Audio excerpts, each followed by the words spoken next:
Tonight, we're investigating the role of school resource officers and the push for more training to keep students safe. It comes on the heels of the deadly Texas school shooting. WRAL's Joe Fisher reports from Moore County. Officers know who Chief Rodney Hardy oversees a 13-member police force protecting Moore County's 22 schools. It's one of only 2 school districts in North Carolina with its own police department. We afford the ability of our officers being strictly at that school day in and day out. They're able to form relationships not only with the staff but also to the students and the parents in dealing with issues that these kids are facing.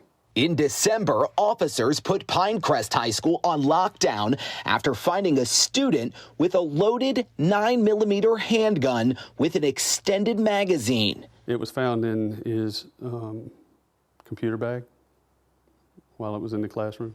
There's also been air pistols and knives confiscated and countless threats of violence. In March, school board members urged the chief to increase active shooter training. I guess my concern is that we're not doing this training yearly. While state law requires SROs to complete 400 hours of training, the law only requires officers to have a 1-hour refresher course every year.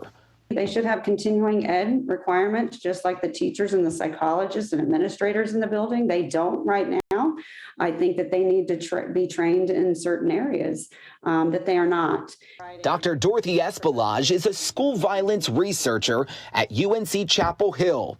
Nationwide, she says training is lacking in areas like child development and trauma. Still, her research has shown SROs are critical to the school community. When we ask kids who's the adults in the building that you feel connected to and you can turn to, many of the kids in our research say the SRO and name the SRO. Between 2016 and 2021, Moore County Schools Police charged 843 students with crimes, of which 70% were given lesser punishment through a second chance program or teen court. Hardy says a majority of incidents deal with disorderly conduct. There's a lot of counseling that goes on that's not normal for law enforcement to do, that we do, to assist these juveniles and help them make better choices.